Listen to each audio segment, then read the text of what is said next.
What's up guys, Jay here from Jay's Chaldea, and welcome back to another anime review, and this time we are covering Yashahime, or Half Demon Princess, Season 1, Episode 1. So, this is the highly anticipated sequel to the beloved anime and manga series, Inuyasha by Rumiko Takahashi, and I was definitely excited for this one. Whether or not it lives up to its predecessor is still yet to be seen. It's only the first episode.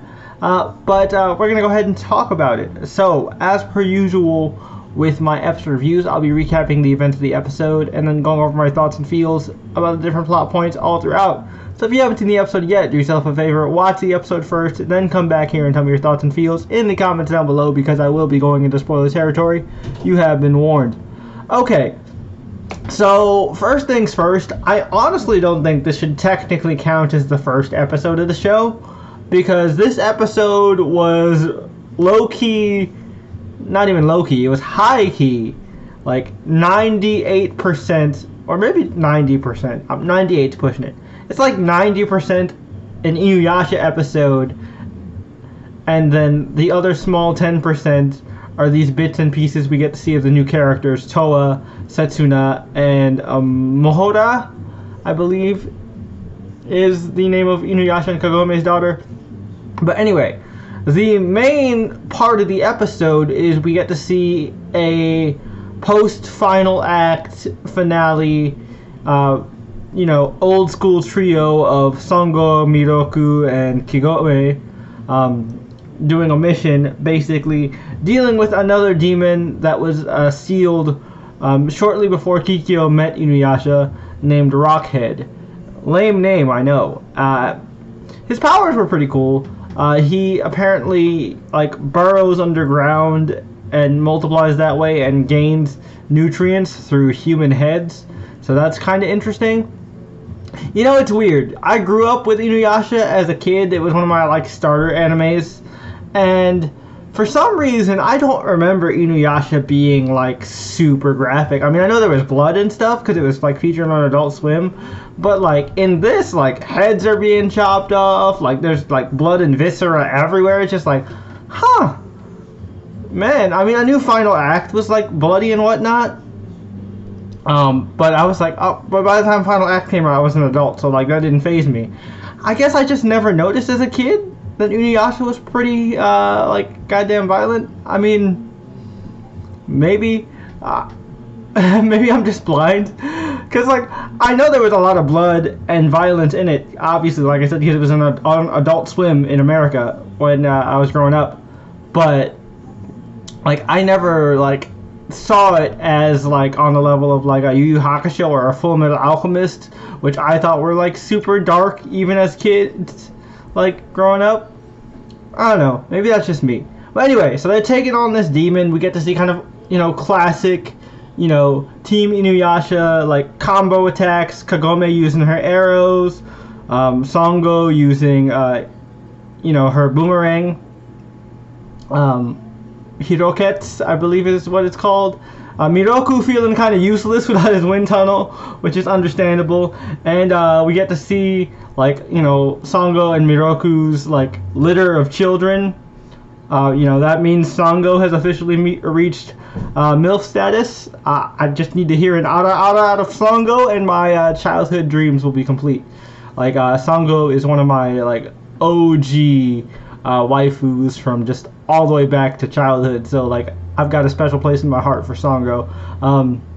But yeah, they end up taking down this demon. However, this demon does manage to escape with a piece of itself, and it looks like it burrows into the soil of the sacred tree, so it might have infected the tree.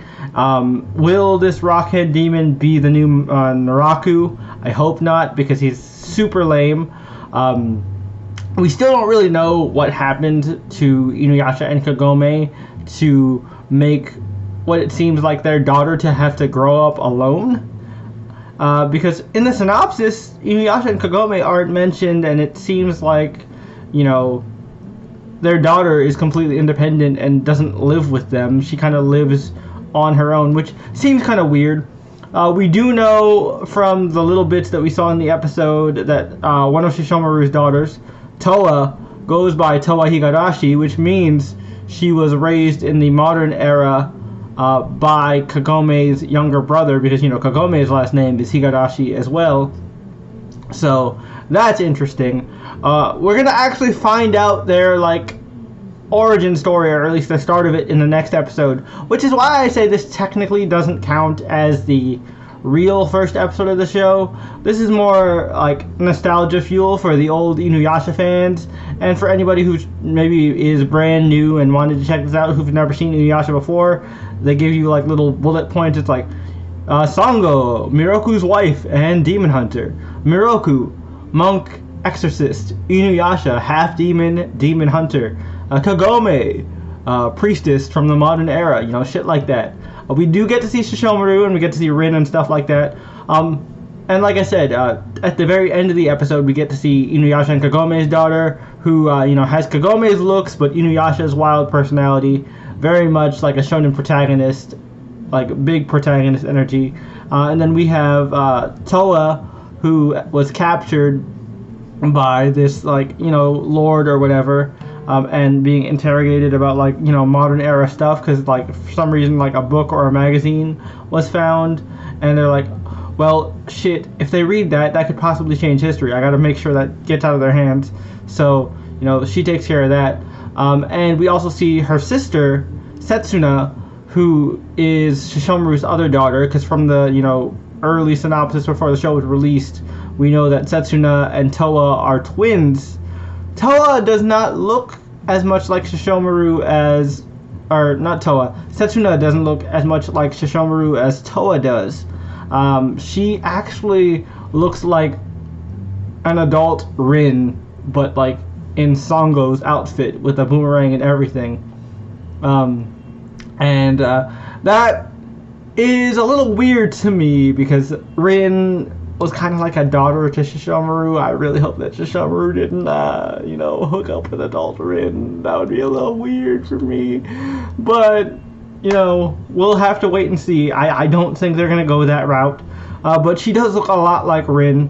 Maybe that's just art style. She has a similar look. But we'll have to wait and see. I'm looking forward to actually seeing, what the future is like for this world, post Inuyasha. I hope they don't go the Boruto route where it's boring and the kids are uninteresting clones of their parents, and nothing really happens for the first 20 episodes. Let's hope it actually does do something interesting and unique.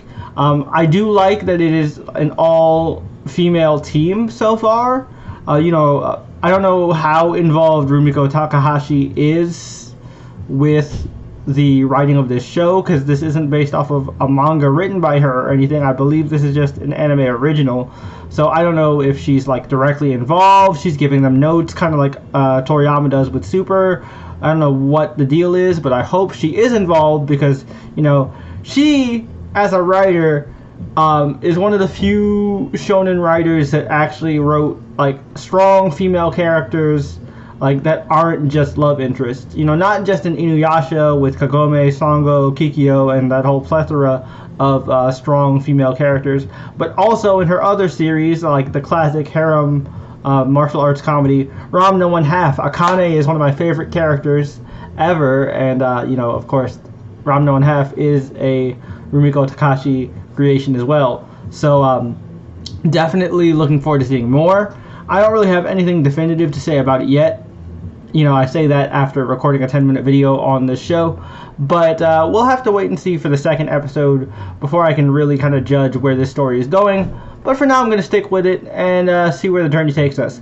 Let me know your thoughts and feels about this episode in the comments down below. Did you like Inuyasha as a kid? Do you feel nostalgic about this? Seeing this first episode with our whole original gang in action again. Are you going to, check this series out, give it a fair shot, or are you gonna not watch it at all because Boruto did you dirty and you don't like these cash grab nostalgia bait sequel series, which totally valid opinion and valid point. But I want to know all those thoughts and feels in the comments down below, as always. Now, if you want to know my thoughts on other new fall anime shows, I did do reviews on the Burn the Witch OVA and Jujutsu Kaisen episode 1 as well. I will leave those linked in the outro card, and you know, I will be covering a bunch of other anime this fall season, individual episode reviews, including Yashahime. So if you want to hear more of my thoughts on different anime from this season, definitely hit that subscribe button and notification bell so you get notified every time I upload a new video. And until next time, this is Jay from Jay's Caldea. I'll catch you guys in the next review. Johnny Minasan.